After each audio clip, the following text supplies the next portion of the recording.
Good evening. This is Orson Welles, and this is your Radio Almanac. Ladies and gentlemen, spring begins when the sun crosses the plane of the Earth's equator. Spring began day before yesterday at 11 minutes to 11.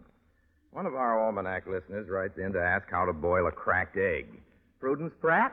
To boil a cracked egg, crack it a little on the other end, and it will boil like a whole egg. If it was already cracked on the other end, stop bothering me. Scramble it. Professor Frugelheiser? Scientific information. This shine can be removed from the seat of blue serge trousers by rubbing with a piece of emery paper. When the trousers appear to be quite light in color, stop rubbing, that's you.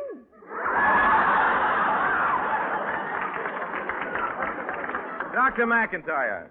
Helpful hints for the motorist. Do you know what one bad spark plug can do to your car? It can waste up to 10% of your precious gasoline ration. Stop in and have your spark plugs checked tomorrow at your friendly mobile gas dealer. And welcome one and all to the sign of the Flying Red Horse.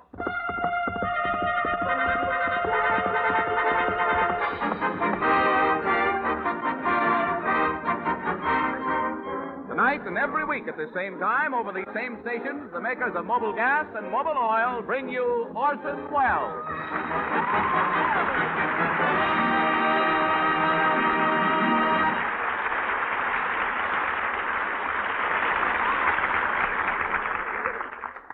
Tomorrow, ladies and gentlemen, Orson Welles leaves for urgent business in New York.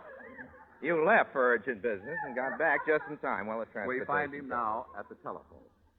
Hello, Santa Fe Railroad. This is Orson Welles. Oh, I'm fine, thank you.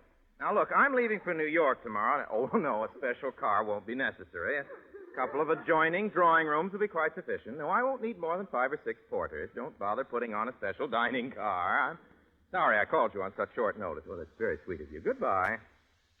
Sounds pretty good. Now I'll try it with the receiver up.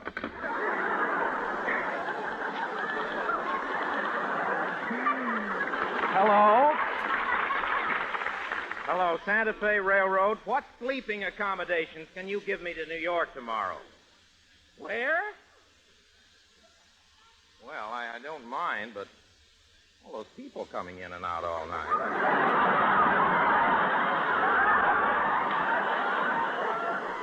Very uncomfortable in the day coach, you know. All right, I'll take it. Where's my secretary, Miss Grimmett? Here I am. You're going to stop at some army camps on the way to do your magic show, aren't you, Mr. Wells? Yes, now let me see the list of things you've packed. Disappearing elephant trick, sewing a woman in half trick, egg trick, my joke books, laughing gas capsules, 2 rabbits. Oh, that reminds me, 2 rabbits. I must get that hat I checked over at the Carlton Hotel. They won't give it to you. That's Exhibit A in their lawsuit. Lawsuit? What are they suing me for? When I did my magic show in their ballroom, I only pulled 2 rabbits out of that hat. Yes, and ever since, the rabbits have been doing the same trick. Well, get the Hotel Carlton on the phone, please, Miss Grimmett. They can't hold that hat. I need it for my magic show. Here's your party. Well, that's remarkable, considering the sound effect man hasn't finished dialing yet. Hello? Hello? Carlton Hotel, Hutch number 7. Look, hello, Carlton Hotel. I left my hat in your check room. Oh, there is a hat here. Can you identify it? What's the number inside the hat? 14. 14? I never heard of a hat size 14. Oh, the size. I thought you meant the number of rabbits.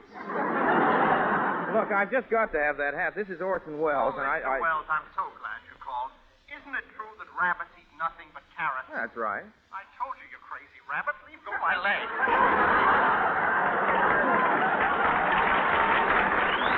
Now, I'll have to get another hat. Now, let me see. I need someone for the trick where I saw a woman in half. Miss Grimmett? Oh, no, you don't.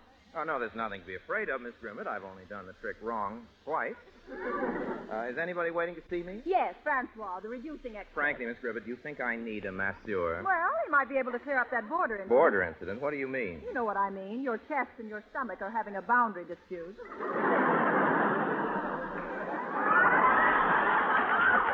My chest and my stomach are having a boundary dispute. Mm-hmm.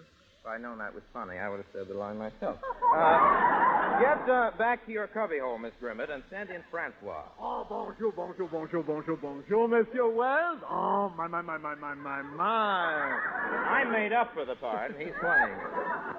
You have been dissipating. Dissipating? Yes, you have circles under your eyes. I have no circles under my eyes. Oh, come, Monsieur Wells. From where I'm standing, your nose looks like it is riding a bicycle.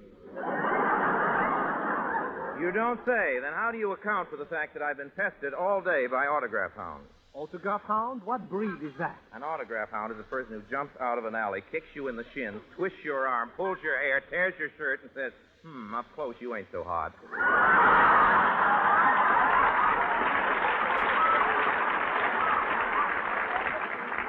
Okay, let's get started with the reducing treatment. I'll take my shirt off here. Oh la la, monsieur, what a gorgeous tattoo on your chest. Well, don't spread it around. Nobody knows I have that tattoo.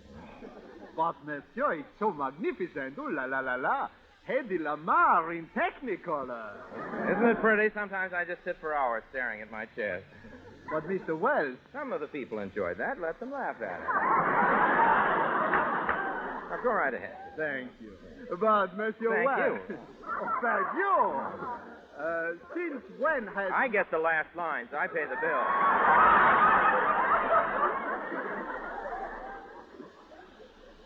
Mr. Wells, since when has Hedy Lamarr got a dimple on her chin?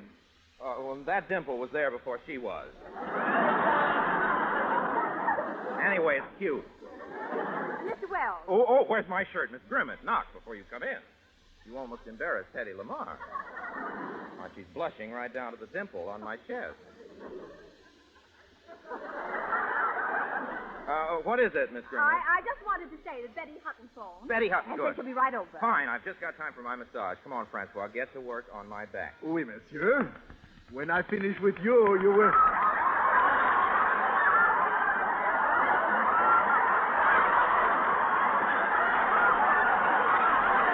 Ladies and gentlemen of the radio audience,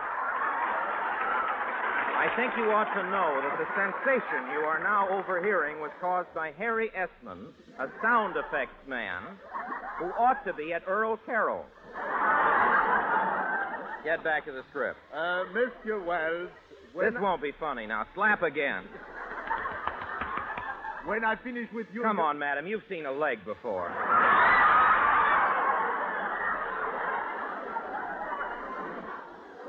Back to the script.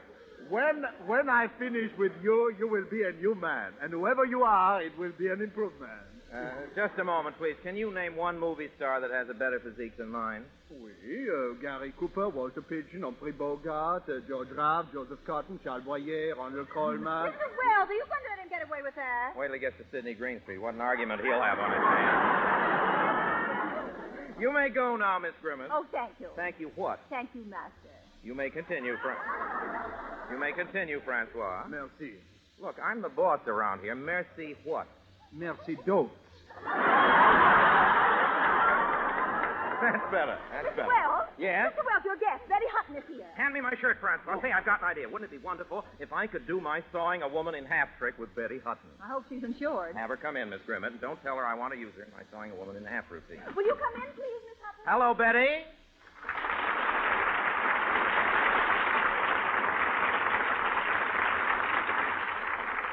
Hello, Betty. Hi, Orson. Hello, Ham. Charlie, Jack. Hello, Lud. Hiya, fellas. Oh, Betty, I see you like men, I gather. Are you kidding? I like men anybody gathers. Betty, the reason I asked you over is because I'm very anxious to have you appear with me in my next production. Ooh, you and me performing together? That'll be solid murder. You know, Orson, since I've been in the movies, I've had a problem. Half of me wants to be a comedian, and half of me wants to be a dramatic actress. This may be your big opportunity. Well, what about costumes? Well, there's nothing to worry about. Wear a nice pair of shoes. We'll put a ribbon in your hair. Oh, what about the rest of me? What about that line? What'll I have on from my neck to my knees? Oh, a little creation I kind of banged together myself. Well, I hope it's a sport outfit, Orson. A suit with box shoulders. That's close. Tell me something about the plot. Well, it's rather conventional. The first scene, you're on the stage. And then you come out and see me? No, I come out and saw you. Orson, your grammar. Well... You know, we'll have to rehearse a lot because I go to pieces very easily. I'm counting on that. I hope you have have a good dancing sequence, I can just see myself waltzing with someone when you come over and cut in. That's the plot, Betty.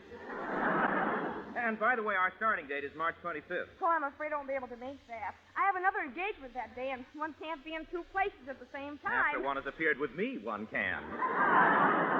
You know, the way you talk, you'd think you were going to saw me in half. I am. What? I mean, well, Betty, now, wait a minute. I might as well confess I want to use you in my sawing a woman in Why, half. you- Now, well, it would be a terrific team. I can see the headline. Wells works with Hutton, does sensational cutting. I can see... Didn't know there was no answer. I can see... I brought my friend. Wells works with Hutton, does sensational cutting. Rhyme. Wells works with Hutton. I enjoy saying it. Wells works with Hutton, does sensational... I can see the headlines, too. Wells finishes cutting Hutton. No love, no nothing.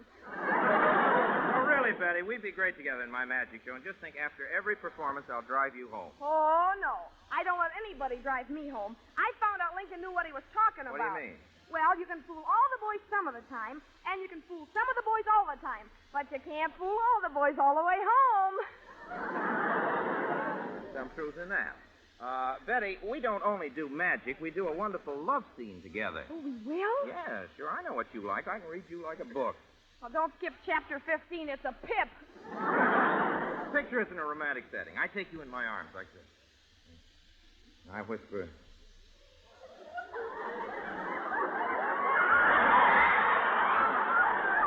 I take you in my arms and I whisper, darling. Darling.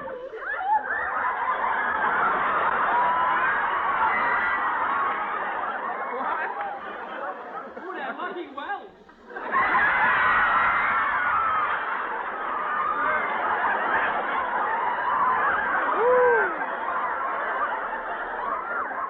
No coaching from the audience, please.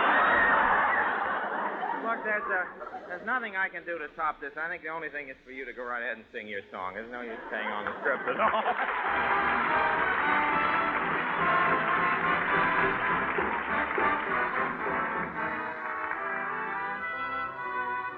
Folks, Betty Hutton brings us now one of the loveliest ballads in all the world. I must sit down for a minute. I'm ready to fall in a heap. Willie's been fed, and I've tucked him in bed. Thank goodness the darling's asleep. He's a wonderful boy, and a joy, and a boon. Oh, gee, you should have seen him this afternoon. Bang went the bridge, slammed down went the table, crashed went the china tray. I said I couldn't help it, my walking horse ran away. Rip, rip went the curtain, wham went the window, crunch went the new buffet. And I heard him tell his daddy, my walking horse ran away. Somehow, Indians got into our front room. Our cowboy grabbed his gun and went boom, boom, boom, boom, boom. Slam went the screen door, smash went the mirror, looks like I'll soon be gray. But he smiles, and what's the difference? And maybe some Mother's Day I'll remember when his rocking horse ran away. Got up early this morning, wore a flimsy negligee. Had to hurry to fix the breakfast and get Daddy on his way. Figured I could get the paper so the neighbors wouldn't see. So I sneaked out on the porch, but very, very quietly. Wham went the dishpan, then came a holler, up went the neighbor's shade. It was Mother's little darling out on a commando raid. Came home late from a picture. I was tired, my shoes were tight. Took off my stockings, dropped my girdle. Got a dress to hold the light. Boy! Slipped into my nightgown, bent it toward across the floor. Better have a look at Junior. So I peeked into his door. Clang, clang, clang, went a cowbell, we went a whistle, I nearly had a stroke. It was Mother Precious baby, just having his little joke. Always, just when I'm breathing a peaceful sigh, there's men, coppers and robbers, and hi-ho, silver! Bam went the bouquet, food went the food bowl, boom went the glass bouquet. But he smiled, and what's the difference? And maybe some Mother's Day I'll remember when.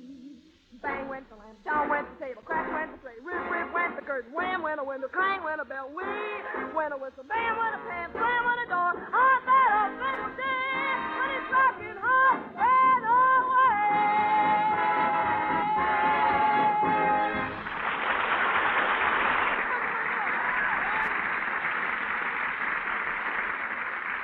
Ladies and gentlemen, this is your radio almanac for the third week of March. The war news looks pretty good today, but 2 years ago it wasn't so good. Jap planes were bombing Australia. In the Philippines, our American forces were presented with an ultimatum demand for unconditional surrender. This offer was ignored by General Jonathan Wainwright 2 years ago today. In his honor, and in tribute to his men, I'm going to read you now Norman Roston's Ballad of Bataan.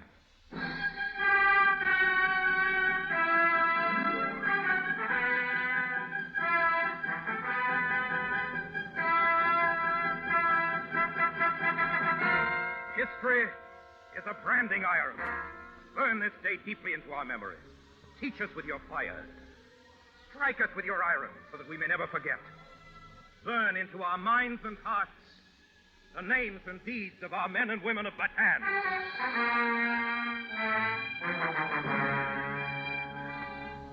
This is a day we will always remember. This is the day they came out of the east like poisoned arrows and struck. Starting this day, we sing of a new spirit, of new heroism made by our men and women in battle. Across the dangerous seas we shout, hello! Over the great curve of the earth we send greetings. To you, Douglas MacArthur, tall and calm, with the confidence of cannon. And you, Jonathan Wainwright, warrior, who stood like a rock in Manila Bay. To you, soldiers, living and dead, Americans all, who held out on that island, who fought on the beaches and the stone hills until you were blown out of the sea. Here is your poem.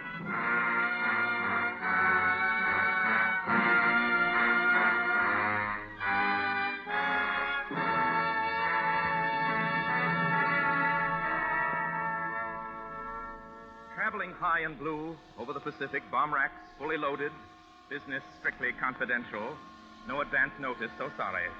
The beautiful morning, too, Sunday. The day of rest for sleepers, for prayer. They're smiling diplomats in Washington, the dagger behind the smile, the knife hidden in the sleeve to strike. That's how it sounded by air. But they moved on the ground swiftly. No sound effect for that. The reptile moving through his jungle makes no noise. They were as reptiles moving through the Philippine underbrush, with cotton pads around their bodies. Others painted green, hidden in trees, with their green telescopic rifles. And others, the smiling tourist type. The command comes through.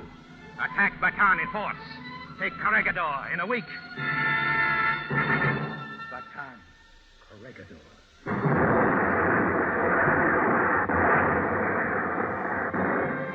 Admiral Tojo, those are the names that will break your knuckles.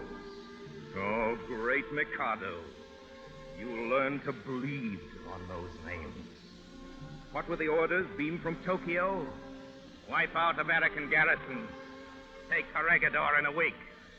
Did you say Corregidor? Tell it to General Douglas MacArthur. Tell it to Jonathan Wainwright. Tell it to the Marines. Straight from the foxholes of Bataan, meet the welcoming committee. The population greets you with flowers. Step right this way and get yours. And did you tell it to Captain Wormuth, the one-man army with his Tommy gun? He's scared, too. Listen. I like to get him 100 at a time, easier than shooting clay pigeons on a string. I met one of them Japs in the dark and left a grenade in his hand. Where do you suppose he is now? Well, maybe you better tell it to that honorable Jap commander who couldn't live in a world full of American courage and fell on his sword like a madman. Yes, and tell it to those 10,000 Yanks and 27,000 Filipino scouts, brown and white. They stand together under the blazing sun and the hot winds. And the sun burns them all one color, and their blood is of the same color. And as long as there's enough ground and guns, they'll fight like no other army in the world. And they did. They were rookies, most of them. This was their first war. They crouched at the new noise at first and handled their guns like farmers. But they caught on fast. They knew the land and their footing. They fought stripped to the waist and grinning. This was their corner of the USA. This was Massachusetts and Minnesota. They fought along their Main Street jungles, house by house, door by door. First it was easy. There was food and water and fruit. There was plenty of quinine. There was room for retreat and a plan. Slowly backward into Bataan, into the jungles and hills of Bataan. Hills at their back, then the sea. The bristling final harbor, Corregidor. The heart of this great body, calmly beating.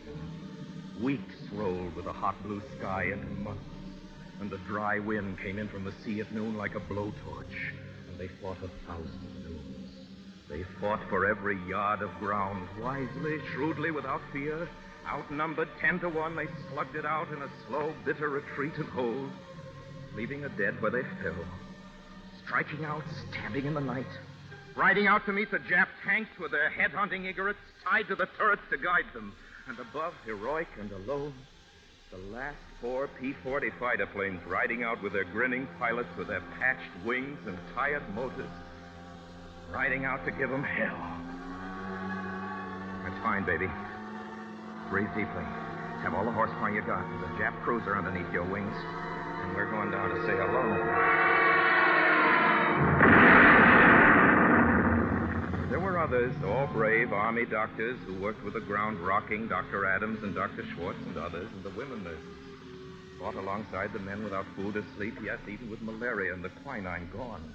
Quinine, precious food of the jungle, gone. Malaria striking with its silent terror. They rammed the short finger of Bataan at point-blank range day and night. They pounded the sky like a drum. Hour after hour, day after day, they controlled the sky and the sea, filtered through the lines like locusts. They kept on coming. They took their time. They had plenty of time. And corpses. This was only an island, a target. And there was no road back for them. Home was the ground beneath them. Their life was the length of this island. There was still some time left. Time to think of Mary and Pop. And the green lawn ready for mowing. And lakes in the summertime. And love. And how the Brooklyn Dodgers were hitting. Time to sing a little.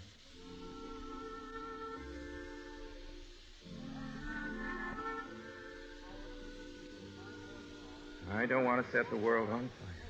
Just one little flame in Tokyo will do. You listening at home, safe in your chair, surrounded by safety, who do not feel the bullet strike or the sun's whip on your back. How can you know these weeks of battle? How can you feel the bayonet turn in the wound or gangrene eating the bone away? What image describes the grenade exploding in a foxhole in the loneliness of evening? How do we tell the anguish of thirst? How is the leaking blood weighed and described?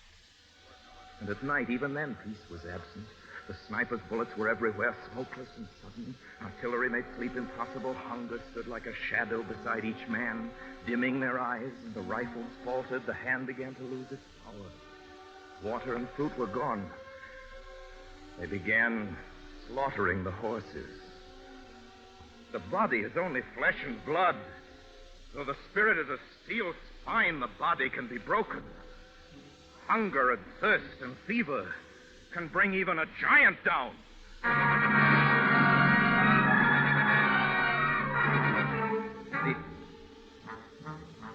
The enemy broke through, pushing them back to the water. Still they fought along the wild strip of beach, fighting till the waves went over them. Those who had the strength, men and nurses, tried to swim the 3-mile bay to Corregidor, tried to fight the shark-infested waters under the roaming eye of planes. Oh, you flying assassins in your armored sky, look away this time. Do not see them. Does anyone say mercy? Does the new order deal in sentiment? Did the swimmers expect any mercy even in the cool, wonderful water? Does one ask mercy from murderers?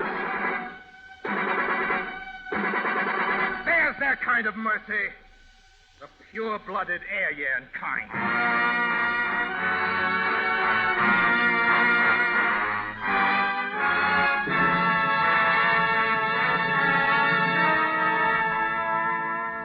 They tried to take Corregidor by sea, but the sea was another wall. They tried to take it by air, but the sky held. They took it by the back door of hunger and thirst, the back door of disease. They took it only after the men were stunned by bombardment, 10 days and 10 nights, until the island seemed to crack in half, with the ground smashed beneath them and the sun darkened by flames. Our fathers of the living past, these are your sons. Remember them with Bunker Hill and Valley Forge. Tom Paine, Jefferson, Lincoln, your words live again. Our words are poems shining on our bayonets. And our bayonets are fixed. Our first heroes, sleep. Sleep where you fell. In the warm waters of Subic Bay or on the sands of Lingayen Beach. In the gum tree forests of Bataan, in the tall grass, or on the hard road, whether painfully or swiftly taken. You left a message taller than yourself. You have destroyed the lie that free men die easily in our time. Soldier, can you hear the sound of men marching? We are coming back to Bataan. We are marching over land and water to strike with our continent of power and smash them to earth and clear the earth forever of its hate, its killers, once and for all time and forever.